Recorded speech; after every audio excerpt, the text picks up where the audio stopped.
What's up, everybody? This is Word of a Rebel, and today I just want to talk to you guys about motivation, to be honest with you, because one of the things, people keep asking me, like, man, how do you accomplish so much?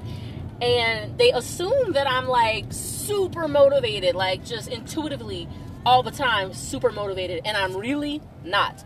I actually have to work at keeping up my motivation. Because yes, I do like success. I do like completing certain things, and I do like that. I definitely do. But I'm just like everybody else in this world. I have a hard time, when I first wake up, really truly being motivated to get things done, because my bad, y'all, if y'all heard that noise, the thing that holds my phone in place just fell, so pardon that intrusion. But anyway, so I'm just like everybody else. I have a hard time when I first wake up being motivated. Sometimes I get, you just get frustrated, because biologically speaking, as a species, and this is not like this is not like a ragging on us as a species. It's just reality is, we prefer the path of least resistance, and it just makes sense. I mean, I think to be honest, the majority of species are that way. There's definitely some exceptions to that, right?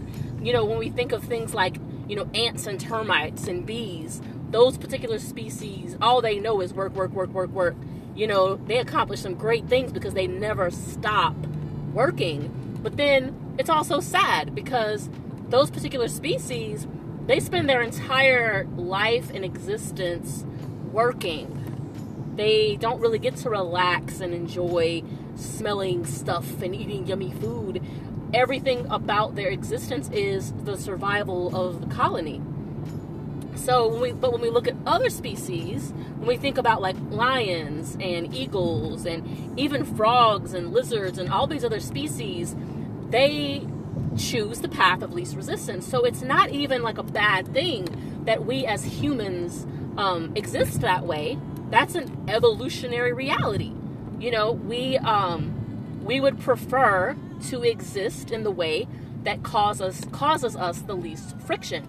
But the difference between us and lions or lizards is that we have a desire to have experiences. We enjoy experiences. We like the excitement of achieving something, of experiencing a new place or a new activity. But the issue with that is that in order to have these amazing experiences, it takes work. It takes activity. And that's where the motivation thing comes into it. So, how do I stay motivated? I can say one major resource of motivation for me is the people in my life. I have some people who really genuinely care about me in my life. And this is the reason why when people say they want to keep their circles small, I don't understand that.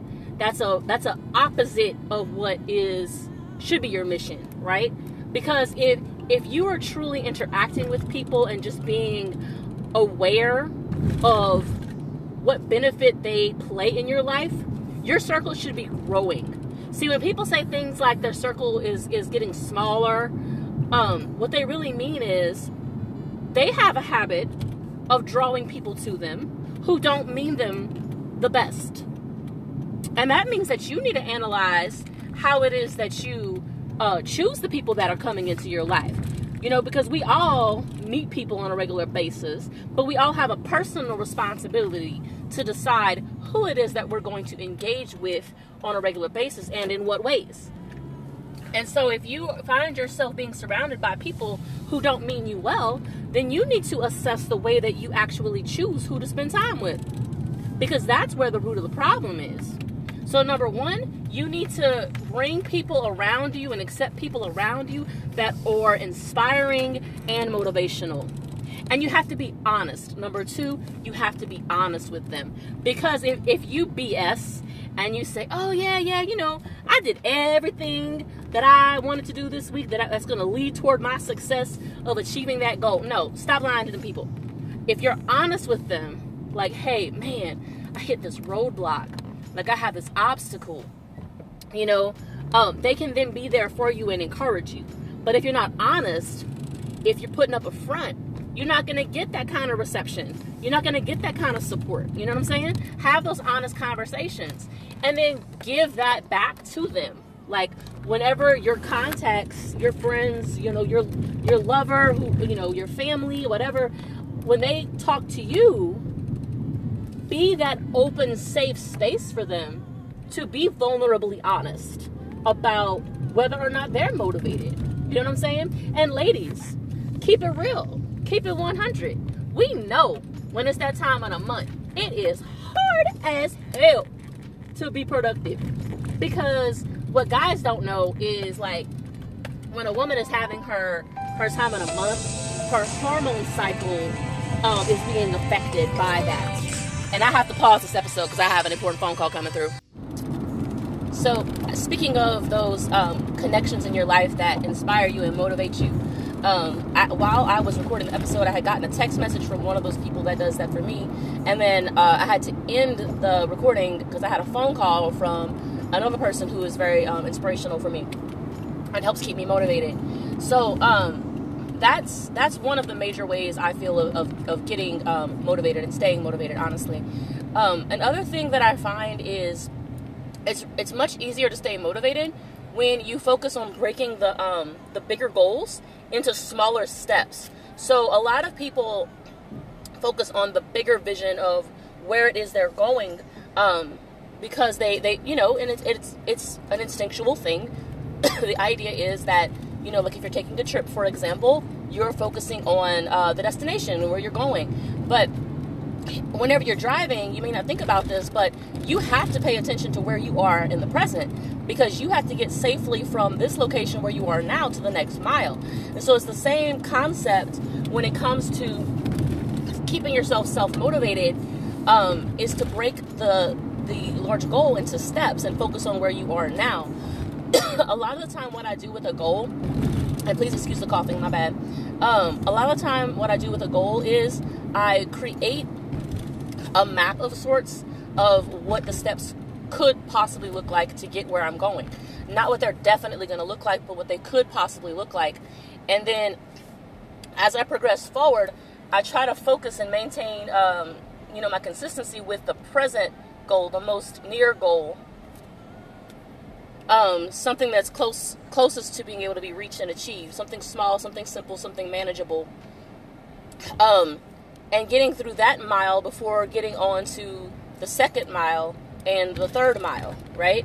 And as the idea is, if you've already written up your map in advance, then you already know that this step is taking you in the right direction.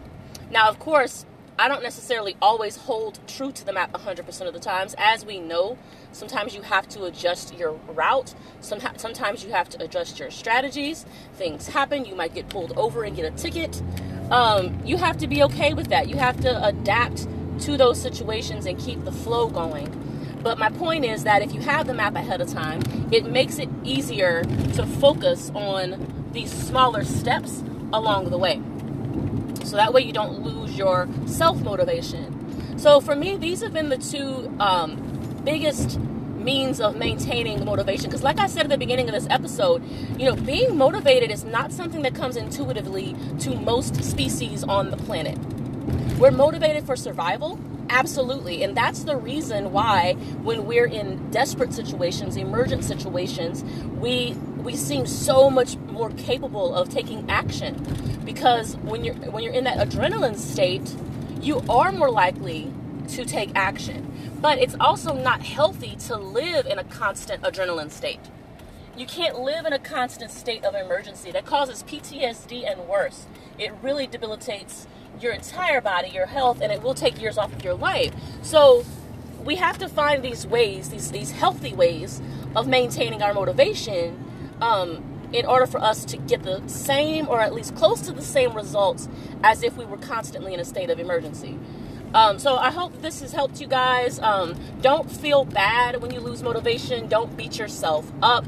Recognize that this is a natural part of human existence. We're not necessarily encoded for being these amazing productive beings. We're coded to survive. And so we have to take these conscious actions, because we are conscious beings, to set ourselves up for our greatest success. So once again, everybody, this has been Word of a Rebel. Please hit me up on Instagram, Facebook, or Twitter at Word of a Rebel. I'm going out today to get some photos and videos of people around the city of New Orleans during Essence Fest. I'm going to be meeting up with 2 of my contacts who are in the city right now, and we're going to get some great coverage and put together some great content for everybody to see kind of a glimpse into this beautiful city of New Orleans. Peace.